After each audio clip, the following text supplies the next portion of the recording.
UN 영어뉴스 8-year-old Indian diamond heiress who became a nun.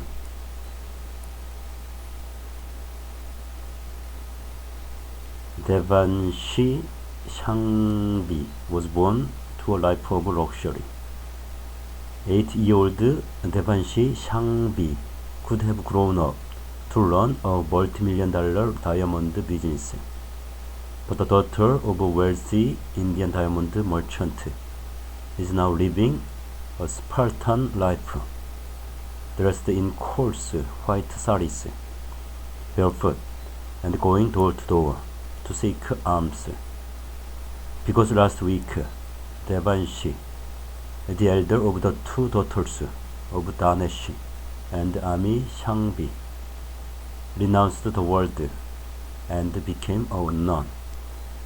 The Shangvis are among 4.5 million Jains who follow Jainism, one of the world's oldest religions, which originated in India more than 2,500 years ago.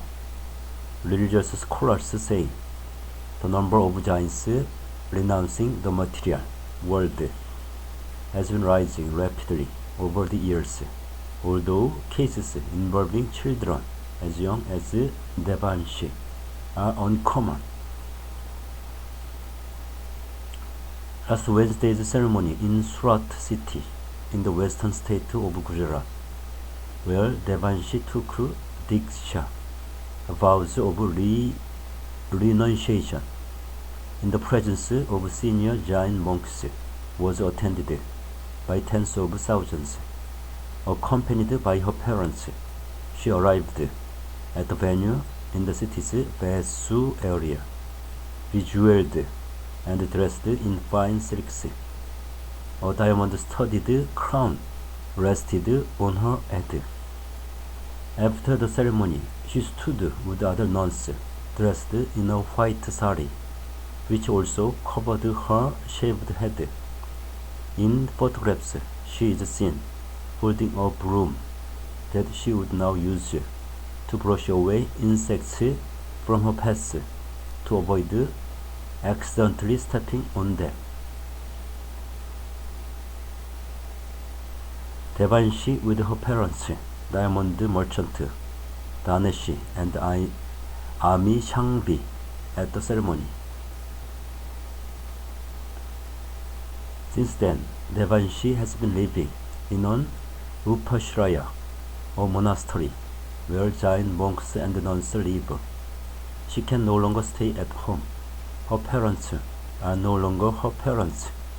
She's a sadhvi, a nun now, says Kirti Shah, a Surat-based diamond merchant who is a friend of the family and also a local Bharatiya Janata Party politician. A Jain nun's life is really austere. She will now have to walk everywhere. She can never take any kind of transport. She will sleep on a white sheet on the floor and cannot eat after sundown, he added. Shangvis belong to the only Jain sect that accepts child monks. The other three admit only adults. Devanshi's parents are known to be extremely religious, and the Indian media has quoted friends of the family as saying that the girl was inclined towards spiritual life since she was a toddler. Devanshi has never watched television, movies, or gone to malls and restaurants, the Times of India reported. From a young age, Devanshi has been praying thrice a day and even performed a fast at the age of 2, the paper added, a day before her renunciation ceremony. The family had organized a huge celebratory procession in Surat.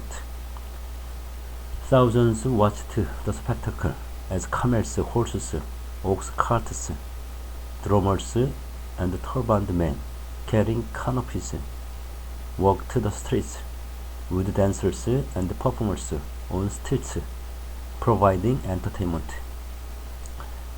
Devanshi and her family sat in a chariot pulled by an elephant, while crowds showered them with rose petals.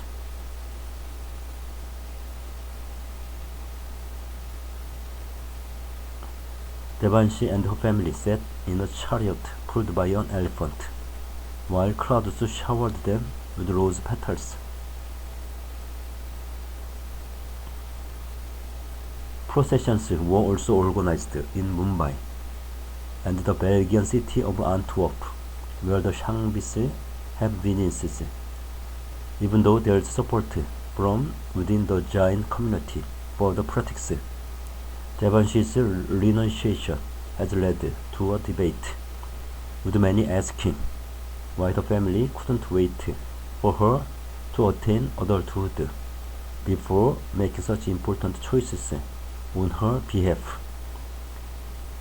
Mr. Shah, who was invited to the Diksha ceremony but stayed away because the idea of a child renouncing the world makes him uncomfortable, insisted that no religion should allow children to become monks. She's a child. What does she understand about all this? He asked. Children can't even decide what stream to study in college until they are 16. How can they make a decision about something that will impact their entire life? When a child renouncing the world is defied and the community celebrates, it can all seem like a big party to her. But Prof. Nilima Mehta, a child protection consultant in Mumbai, says the difficulty and deprivation the child will go through is immense. Life as a Jain nun is very, very tough, she says. Many other community members have also expressed uneasy at a child being separated from a family at such a young age. And since the news broke, many have taken to social media to criticize the family, accusing the Shangbis of violating their child's rights. Mr. Shah says the government must get involved and stop this practice of children renouncing the world. But it's not very likely to happen. I reached out to the office of Priyank Kanungo, chief of the National Commission for Protection of Child Rights, NCPCR, to ask if the government was going to do anything about Devanshi's case. His office said he did not want to comment on the issue because it's a sensitive matter. As a nun, Devanshi dresses in coarse white saris and walks barefoot door to door, seeking alms. Activists, however, say that Devanshi's rights have been violated. To those saying that the child is turning ascetic out of her own free will, Prof. Mehta points out that a child's consent is not consent in law. Legally, 18 is the age where someone makes an independent decision. Until then, a decision on her behalf is made by an adult, such as her parents, who has to consider whether it's in her best interest.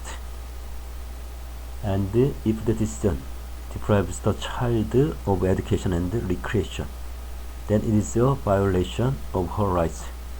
But Dr. Bipin Doshi, who teaches Jain philosophy at Mumbai University, says you cannot apply legal principles in the spiritual world. Some are saying a child is not mature enough to take such decisions, but there are children with better intellectual capabilities who can achieve much more than adults at a young age. Similarly, there are children who are spiritually inclined. So what is wrong if they become monks? He asks. Besides, Dr. Doshi insists Devanshi is not being harmed in any way. She may be deprived of the traditional entertainment, but is that really necessary for everyone? And I don't agree that she will be deprived of love or education. She will receive love from her guru, and she will learn honesty and no non-attachment. Is that not better? Dr. Doshi also says that in case Devanshi changes her mind later on and thinks that she took a wrong decision under the mesmerizing effects of her guru, she can always return to the world. Reports say Devanshi has been praying 3 times daily and even performed a fast at the age of 2. Then why not let her decide when she is an adult? Asks Prof. Mehta. Young minds are impressionable, and in a few years she may think this is not the life she wants, she says, adding that there have been cases where women have changed their mind once they have grown up. Prof. Mehta says a few years ago she dealt with the case of a young Jain nun who had run away from her center because she was so traumatized. Another girl who had become unascetic at 9 caused a scandal of sorts in 2009 after she turned 21 and eloped and married her boyfriend. In the past, petitions have also been filed in court, but Prof. Mehta says any social reform is challenging because of the sensitivities involved. It's not just among Jains. Hindu girls are married to deities and become devadasis through the practice, though the practice was outlawed in 1947, and little boys join akadas, religious centers. In Buddhism, children are sent to live in monasteries as monks. Children are suffering under all religions, but challenging it is blasphemy, she says, adding that families and societies need to be educated that a child is not your possession.